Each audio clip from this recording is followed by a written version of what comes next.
Saking berbahayanya judi ini, maka seakan-akan kita ditempatkan oleh Allah sebagai objek yang diajak bicara. Maksud saya begini, Pak. Kalau baca ayat ini, rasakan Allah itu sedang bicara dengan kita dan kita ditempatkan di hadapannya.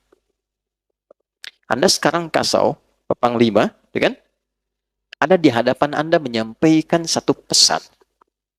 Kira-kira sikap kita sempurna atau kita selengean? Masih sempurna. Fokus dengar kan? Ayat ini berkata, ketika ayat ini dibacakan, rasakan diri kita ada di hadapan Allah dan Allah sedang berbicara kepada kita. Karena itu para ulama tuh suka menyampaikan pesan begini. Saya ingat sekali guru saya mengatakan, nah kalau baca Al-Quran itu, rasakan nih surat dari Allah turun untuk kamu. Lewat Nabi Agung Nabi Muhammad SAW. Jadi enak Pak, saat baca Ad-Duha kita lagi sedih, rasanya ayatnya turun buat kita. Wad-Duha, demi kesuksesan dan kenyamanan yang kau rasakan seperti menerima cahaya duha. Wal-laili idza saja, atau sekarang engkau sedang punya masalah besar, merasa gelap seperti gelapnya malam. Ma wadda'aka rabbuka wa ma qala. Yakinkan pada hatimu yang paling dalam, aku tidak akan pernah meninggalkanmu dalam suasana engkau suka atau duka. Kalau ngaji kayak gitu, setiap ayat itu ada maknanya, Pak, Bu. Nah, tentang judi ini, kita diposisikan oleh Al-Quran seakan-akan kita ini di hadapan Allah sedang diberikan sebuah pesan yang dalam. La'allakum tuflihun. Aku pengen engkau tuh bahagia. Adi, aku pengen engkau tuh sukses. Nah, jalan yang menghambat engkau bahagia dan sukses, apapun pekerjaanmu, salah satu perbuatannya ini, judi. Tapi yang jadi masalah, yang saya highlight, bukan kata tuflihunnya. Kata ini la'allakumnya. Di gramatikal bahasa Arab, la'allakum itu masuk kepada bentuk namanya taraji. Sesuatu yang ingin diharapkan, tapi tidak mudah mencapainya kecuali dengan kesungguhan. Apa artinya? Bapak Ibu masih ingat saat puasa kemarin? Kan di ujung ayatnya pakai la'allakum. Al-Baqarah 183. Ya ayyuhalladzina amanu kutiba alaikumus kama kutiba alal ladzina min qablikum la'allakum tattaqun. Kenapa pakai la'allakum? Karena tidak semua orang yang puasa itu bisa takwa kecuali serius menjalani puasanya. Oke? Nah, tidak semua orang yang pengen kebahagiaan dan kesuksesan bisa dapat itu kecuali serius untuk menjalaninya. Anda kalau pengen serius karir di sini Koopsud, serius tunaikan tugas Anda. Tunaikan dengan profesional, secara proporsional, cintai pekerjaan, Anda lebih dekat kepada kesuksesan. Tapi pertanyaannya, kenapa ayat ini disandingkannya dengan maisir, judi? Karena ternyata, kalau orang sudah ditawarkan dengan sifat-sifat itu, tidak mudah kita bisa menghindari dan meninggalkannya. Ini poinnya. Ini penghambat kebahagiaan, tapi tidak mudah untuk bisa menghindarinya jika sudah ada tawarannya. Nih Pak, gampangannya gini ya Pak ya. Ini ada 20.000, Bapak Ibu sekalian. Simpan sini, ada peluang Anda dapat 20 juta dengan 20.000. Ada peluang dapat 20 juta. Kira-kira nih, kalau ada orang mengatakan demikian saat ini, Pak, Bapak simpen aja nih 20.000 Pak. Ada peluang, walaupun peluangnya 2/10. Dari 10 itu ada 2% Pak, ada di situ. Tapi mungkin Bapak yang dapat. Cuma 20.000 kok nggak ada apa-apanya. Bapak taruh 20.000, dapat 20 juta. Kalau Anda tiba-tiba punya 20.000 di kantong itu, ditawarkan 20 juta dengan tawaran tadi, pilihannya, saya tanyakan, Anda simpan 20.000 itu untuk bertaruh, atau Anda tinggalkan itu? Tidak dijawab, artinya nggak mudah kan? La'allakum tuh. Karena nggak mudah, Pak.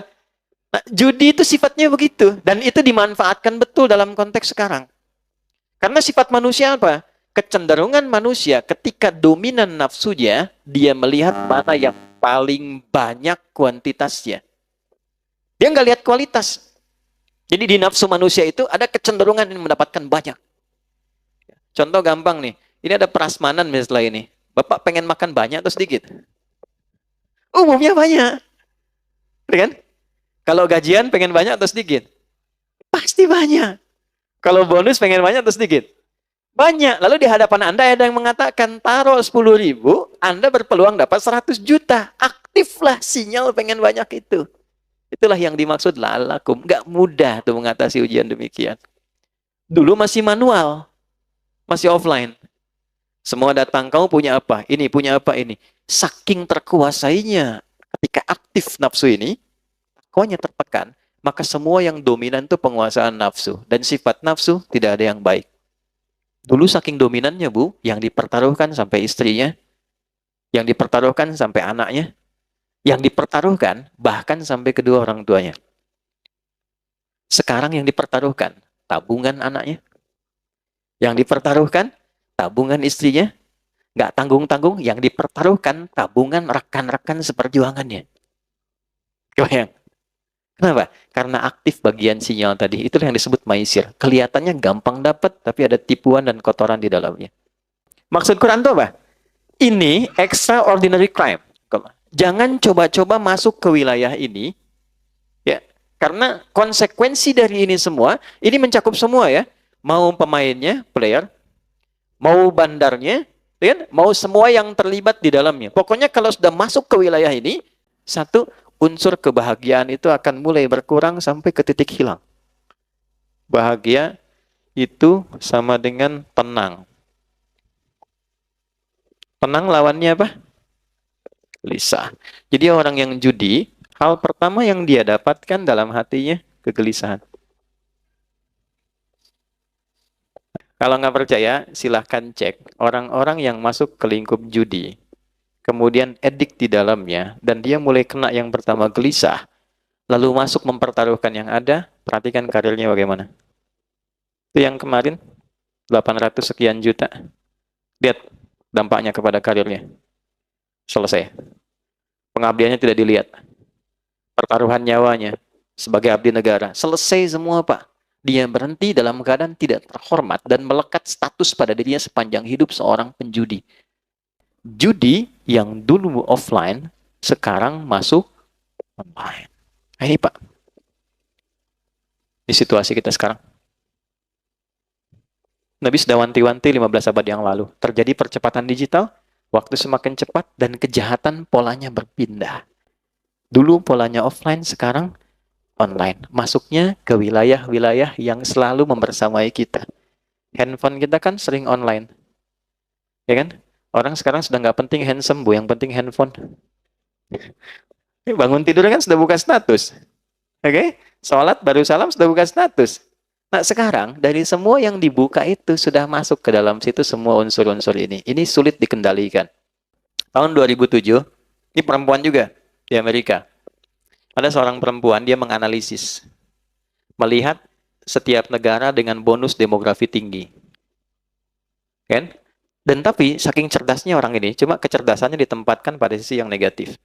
Saking cerdasnya, dia melihat negara yang di tempat itu judi tidak menjadi legal. Nggak dilegalkan, nggak dilokalisasi. Singapura, legal. Ada lokalisasinya. Oke? Macau jangan ditanya. Amerika punya Las Vegas. Malaysia punya Genting. Kan? Semua lokalisasi. Saya tanya, di Indonesia legal nggak? Huh? Tidak kan? Ilegal kan? Hukum positifnya kan nggak ada memperbolehkan. Jelas kalau pasal 303, ya kan? Hukumannya jelas dari 8 tahun sampai 10 tahun, kan? Walaupun di situ ada kalimat kecuali yang dibenarkan oleh hukum atau pemerintah. Tapi kan pemerintah kita tidak. Artinya apa? Dia dipandang ilegal. Dia tidak legal. Perhatikan baik-baik. Maka orang ini membuat sebuah sistem dan melihat bagaimana memanfaatkan bonus demografi di satu tempat yang judinya itu tidak memiliki legalitas dan kecenderungan manfaat dan kecenderungan masyarakatnya itu senang dengan handphone.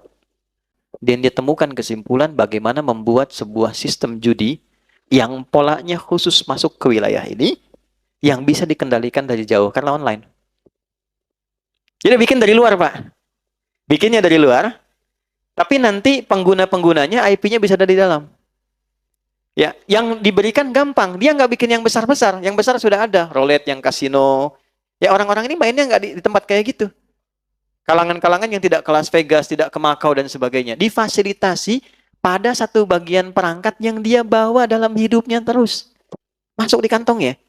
Sholat bawa handphone, mau tidur sampingnya handphone, kamar mandi cek status simpen sebentar gitu. Nggak jauh dari itu. Maka dia masuk dengan sistem kecil, bukan sistem yang besar. Dan ini operator-operator yang mengambil dari sistem itu, dan seperti multi-level marketing, kalau ngambil Anda bayar. Anda ngambil sistem saya, Anda bayar ke saya, store sekian dalam sebulan.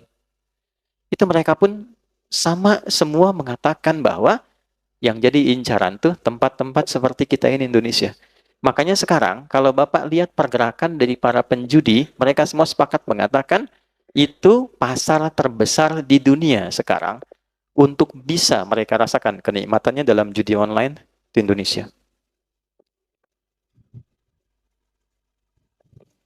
Pak, yang disasar cuma 10.000, 5.000, kelihatannya nggak banyak.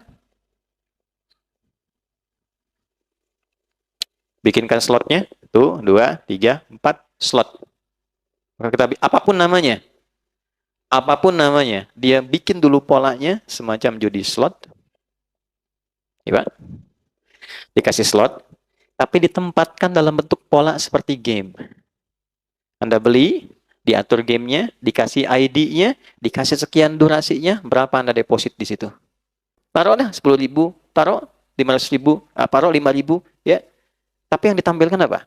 Dengan Anda menyimpan 5.000, peluang Anda mendapatkan 10 juta misalnya. Withdraw, WD.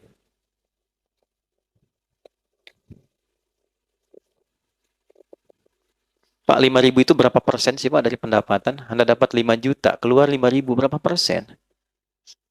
Cuma 1% kan? Dianggapnya biasa kan Pak ya? Biasa tuh maksud saya sedikit kan? Gampang kan? Gampang keluarin. Maisir, gampang. Maisir yang dianggap ringan, receh. Receh 5.000 ini. Kalaupun hilang nggak apa-apa. Kan? Ya. Nah ini hati-hati. Walaupun kelihatan cuma 5.000, tapi dampaknya ini Pak. Ya, ada kegelisahan, gelisah nih. Kalau sekarang dapat, udah setannya aktif, CS-nya juga WA, masuk lagi, besoknya aktif terus begitu. Sampai tak terasa habis berapa. Kalau main 5-6 kali, Pak, yang ketujuh dikasih menang dulu. Ini pengakuan dari admin. 5-6 kali dalam sehari, misalnya pagi masuk lagi, siang deposit lagi, sore deposit, sampai malam orang tahajud ini deposit, dikasih menang. Dia cerita ke teman, kamu tahajud dapat apa? Saya main game dapat uang, kamu tahajud dapat apa-apa? Itu bisa begitu. 7 kali dikasih sekali, nanti besoknya dipertaruhkan yang dia dapat semalamnya itu. Selesai. Makanya di dunia orang-orang judi, pengakuan bandar sampai sekarang, orang paling bodoh itu orang yang ikutan slot katanya. Kenapa? 10 orang ikut. Naruh masing-masing 1 juta. Misal. Jadi berapa? 10 juta. Diputar, Pak. Uang ini begitu masuk, ini kan peluangnya itu kan paling sampai 10-20%. Artinya 1 orang sampai 2 orang. Sekali putaran itu ya. Begitu masuk, bandar judi itu udah ngambil, Pak, Ibu. Diambil sama dia tuh minimal, itu 70-80% ya. Jadi kalau Bapak naruh 10 orang ini, naruh uang masing-masing 1 juta, ini sama dengan ngasih ke bandar. Bandar, nih kasih, sama bandar diambil 8 juta, yang dia putar 2 juta. Ini 2 juta itu dia kembalikan ke 10 orang ini. Supaya diputar, supaya mereka saling berbagi untuk dapat. Dikasih harapan, nanti kalau nggak dapat, naruh lagi aja, siapa tahu Anda. Itu sama dengan kalau kita masih bisa berpikir, mana ada Pak, orang ngasih ke situ cuma buat dikasih, 10 masuk, kita suruh perebutin 2 juta. Itulah slot. Nggak ada satupun orang ikut judi itu bisa jadi kaya, itu mustahil. Karena judi itu bukan tempat sodakoh, Pak.